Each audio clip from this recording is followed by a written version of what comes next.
Sí. Ben, boa tarde a todos. Moitas grazas pola presenza nunha tarde que promete ser preciosa, como xa é aí pola parte de fora, non? Benvidos a esta xornada que titulamos Igrexa e Lingua da Transición no centenario de Alfonso Zulueta. A verdade é que na vida dos máis vellos que estamos aquí abríronse varios momentos de esperanza nesta relación entre a Igrexa e a lingua e a cultura do país. Uns xa máis andados e outros menos andados como a min, pero xa nacera e xa tiña uso de razón, como se decía naquilo, xa fixera a primeira comunión, por tanto, algo de uso de razón tiña. Abríase un momento de esperanza co Vaticano II, porque falaba da liturxia nas linguas vernáculas. Logo resulta que a decepción veu cando a lingua vernácula nosa non era o galego seique, senón que era outra. Pero había movementos que xa viñan desde antes traballando neste sentido, pulando a posibilidade dunha liturxia en galego. Había aqueles intentos un tanto illados, pero moi esperanzadores. Eu recordo na miña Pontevedra, pois estaban os franciscanos que facían a misa de 11:30 en galego e alá íamos, a misa de 11:30 en galego dos franciscanos, non nas parroquias, debo decilo, non? Ainda tardaron un pouco máis en dar entrado. Que dicir que había aquel momento, non, que estaba en relación co Vaticano II, que foi un pouco unha frustración, francamente, non? E logo, veu outro momento, por non citar máis, veu outro momento de grande esperanza coa recuperación dos dereitos, non? Entre os dereitos que recuperamos na fin do franquismo estaban tamén os dereitos lingüísticos e culturais, non?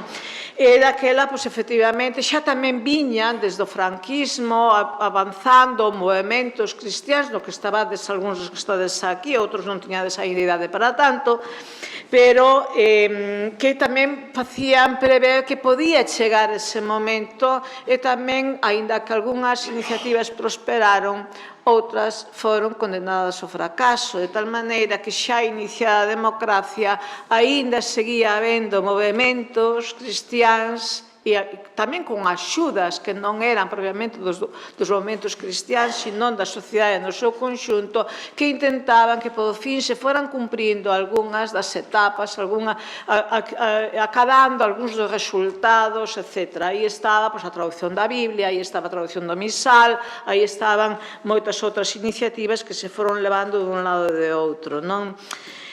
E hoxe temos esta xuntanza aquí de arredor deste tema. Decimos que é en homenaxe a Zulueta, porque claro, Zulueta está de centenario este ano, non? A principios de maio cumpre o centenario de Zulueta, que foi o noso presidente, pero que foi tamén a cabeceira de moitas outras iniciativas, fundacións, proxectos, etc. neste país, e ele era, todos o sabedes, ele era un home de profundas conviccións religiosas cristiáns, tanto el como María Teresa. Por tanto, ele encabezou moitas das iniciativas, ou participou en moitas das iniciativas da que eu falaba antes, e pareceu-nos que este era un bo tema para renderlle homenaxe. É un tema que nunca estivo ausente das tarefas anuais do Consello da Cultura Galega, que, como sabedes, cumpriu 40 anos o ano pasado, non?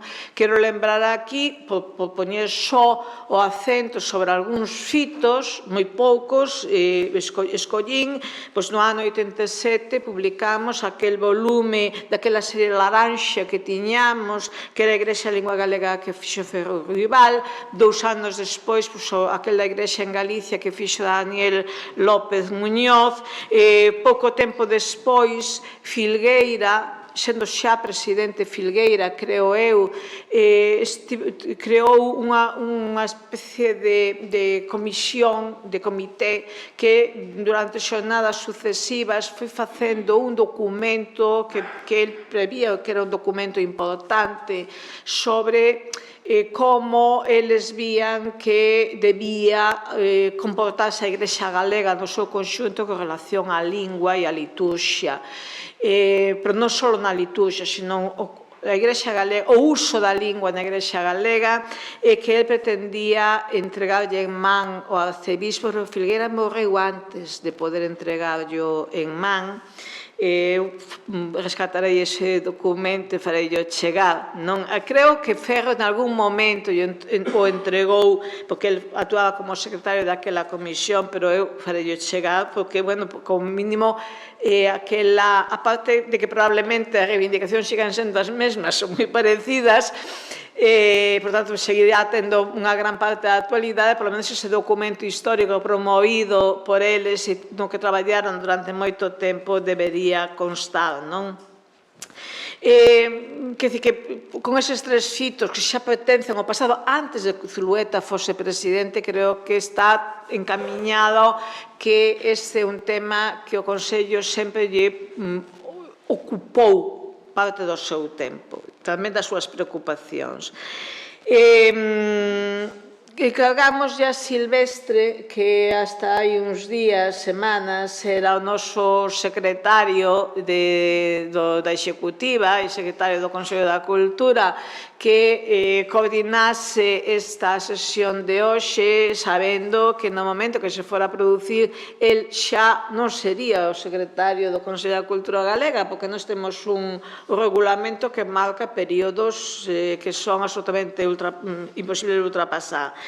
Pero el ofreceuse con moito gusto, tamén pola súa vinculación con Zulueta, cos movementos nos que el participou, a parte de que o Consello da Cultura a coordinalo, por tanto, non vou entrar polo miúdo na sesión que imos seguir hoxe, porque a ele corresponde con maior autoridade que a min. Só quero agradecer a presenza de todos de novo, agradecer a presenza do arcebispo e do deán de maneira moi especial, creo que todos coincidirán comigo niso, por suposto de todos os participantes que aceptaron sen dubidar o noso convite para estar aquí hoxe.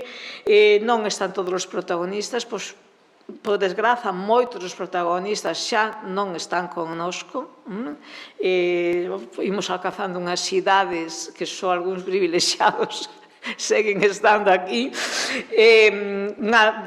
Por facer mención polo pasamento tan recente, nós tiñamos pensado que sen gracia, xa non pode estar connosco, e poña como exemplo saudoso de outras persoas que tiñan que estar aquí connosco acompañándonos ou na mesa ou no público e que xa non poden estar, pero están na nosa memoria. E tamén a xornada de hoxe é unha homenaxe á memoria de todos eles. Doi a palabra a Silvestre.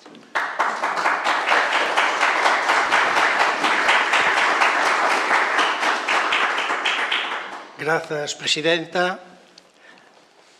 Boa tarde. Grazas a todos por estar aquí, ao Consello da Cultura por encomendarme a coordinación desta xornada, ao persoal de actividades do Consello que se involucrou na preparación, a Teresa e a Bea que levan a cuestión técnica disto para que, aparte dos que estamos aquí, os que prefiren velo na pantalla do ordenador na súa casa o poidan facer en directo. Ben, e ademais, encántame que sexa este día porque así teño ocasión para desexarvos bo día do libro. Ben, a raíz do revulsivo que supuxo o Concilio Vaticano II, producíronse na Igrexa unha serie de movementos, algúns deles foron quedando polo camiño e outros chegaron ao día de hoxe. Xa falou a presidenta de que este tema interesou de sempre o Consello da Cultura Galega, as publicacións que están aí, que están en internet tamén para podelas consultar, as dúas que ela citou, vou engadir unha terceira tamén de Daniel López, que é o da receptividade. No, de García, de Bernardo, como se chama? García Cendán, a receptividade do galego na liturxia. É dicir que hai unhas publicacións do Consello que se poden consultar, descargar en internet, que son moi ilustrativas de todo isto. Nós, para afrontar isto, non imos estudiar o proceso, senón que nos imos fixar en 4 aspectos concretos que ocurren nese período.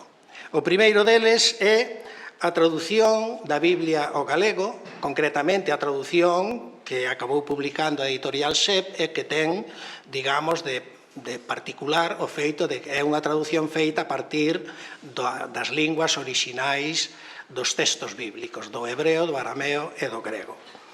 Logo, falaremos tamén dos movementos, podemos chamar comprometidos coa galeguización da Igrexa. Poñemos como exemplo que son os coloquios de parroquias, as romases, toda unha serie de movementos, algúns siguen en activo, outros xa non. Destes movementos, algúns son propios, digamos, de Galicia, outros son movementos internacionais, como é o caso dos coloquios, que se chaman propiamente coloquios europeos de parroquias, non coloquios galegos de parroquias, senón coloquios europeos. Pode parecer, temos a idea, eu particularmente teñoa, de que este tipo de movementos non foi sempre ben emparellado coa Igrexa, chamémoslle institucional, coa xerarquía, non? Sin embargo, hai tamén un elemento que é propiamente desenvolvido, levado a cabo pola Igrexa institucional, pola xerarquía, que é o Concilio Pastoral de Galicia. O Concilio Pastoral de Galicia tamén ten unha serie de conclusións sobre a lingua que é importante coñecer e trataremos dese tema. E, finalmente, hai outra criatura que naceu nese período, pero que botou raíz e se fixo árbore grande, como di a parábola, que foi a revista Encrucillada. Ben, estes temas son os que nos van centrar no desenvolvemento destas próximas horas. Con todos estes movementos, con algúns deles, Alfonso Zulueta tivo unha vinculación moi estreita, de maneira moi particular, co tema da traducción da Biblia, onde el foi, sin ninguna dúbida, o grande animador do equipo, e cando falo do equipo non falo só do equipo de tradutores, senón de todo a xente que participou para que ese proxecto puidese sair adiante. Ben, nesto nos imos meter. Contamos con iso, coas aportacións moi xenerosas de Xosé Fernández Lago, que nos falará do tema da Biblia, Lois Ferradás, que nos falará dos movementos cun título de Coloquios e Romaxes, que é moi reduccionista, pero, bueno, vai a cousa por aí, Pilar Huerz, que nos falará do Concilio Pastoral de Galicia, e Andrés Torres, que nos fala da revista Encrucillada. Ben, pasamos ao primeiro punto, que é o da traducción da Biblia. Chamamos a mesa a Xosé Fernández Lago, que vai ocupar o meu lugar.